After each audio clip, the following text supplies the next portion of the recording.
Praise the Lord Jesus Christ. என்ன கண்பா தேவ ஜனமே, என்கரேஜ் பை ஹோலி ஸ்பிரிட் இந்த சீரீஸ்க்கு நான் உங்களை வரவேற்கிறேன். ஆவியானவருக்கு மிகவும் மனதார நன்றி சொல்றேன்.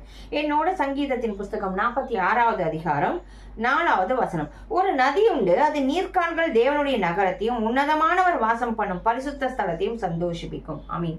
என்ன நதி? ஜீவ நதி. ஆவியானவர்ங்கிற நதி எங்கெங்கெல்லாம் புறப்பட்டு செல்கிறதோ அந்த பாய்ந்து செல்லுகிற இடமெல்லாம் என்ன? அது சந்தோஷம், மகிழ்ச்சி, சமாதானம், ரட்சிப்பு, பரிசுத்தம் எல்லாம் தீர்காயுசு எல்லாம். ஸோ இந்த ஒரு நதி இருக்கான். அது தேவனுடைய நகரத்தையும், தேவனுடைய நகரங்கிறது நம்ம சியோன்னு சொல்லுவோம், எருசலேமை சொல்லுவோம். இன்னைக்கு நம்ம தான் தேவனுடைய அந்த நகரமா இருக்கோம். அப்ப அந்த நகரத்தை சுத்தி உன்னதமானவர் வாசம் பண்ணும் பரிசுத்த ஸ்தலத்தையும் சந்தோஷிப்பிக்குமா. உன்னதமானவர் நமக்குள்ள வாசம் செய்யச்சு. ஆவியானவர் அந்த இடத்துல அசைவாடுவார். அவர் தேவநாம மகிமைப்படும்படியாக அந்த இடத்துல ஆவியானவர் ஜலத்தினால் அங்க அசைவாடும் போது, ஜலத்தின் மீது அசைவாடுச்சு என்னெல்லாம் நடந்ததோ அது போல ஒரு சுத்திகரிப்பு இருக்கும், ஒரு பரிசுத்தம் இருக்கும், ஒரு சமாதானம் இருக்கும், ஒரு சந்தோஷம் இருக்கும். ஒரு நதி உண்டு, அது நீர்க்கால்கள் தேவனுடைய நகரத்தையும் உன்னதமானவர் வாசம் பண்ணும் பரிசுத்த ஸ்தலத்தையும் சந்தோஷிப்பிக்கும்.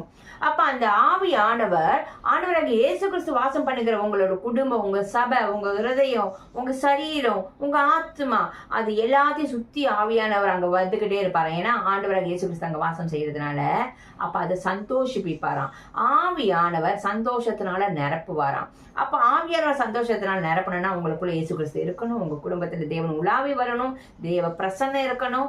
அப்ப தேவ பிரசன்னம் எங்க இருக்கோ அங்க ஆவியானவர் இருப்பார். தேவ பிரசன்னம் எங்க இருக்கோ, இயேசு நாமம் எங்க உயர்த்தப்படுதோ அங்க ஆவியானவர் இருப்பார். பிதாவின் நாமம் அங்க உயர்த்தப்படும். ஆமீன். அப்ப 3 பேரும் நாம உயர்த்தப்படும்படியா நம்ம நடந்து கொள்ளணும்.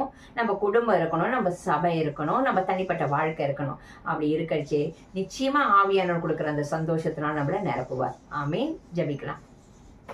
அப்பா தகப்பனே, ஒரு உன்னதமான தேவனே, உம்மை துதிக்கிறோம், ஸ்தோத்தரிக்கிறோம்ப்பா.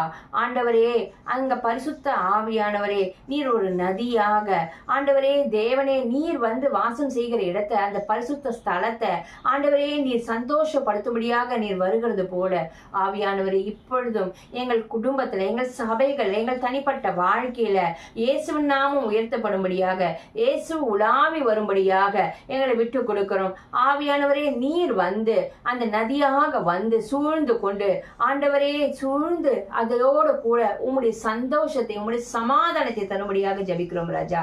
இயேசுவின் நாமத்தால் ஜெபிக்கிறோம் பிதாவே. ஆமீன். ஆமீன். God bless you.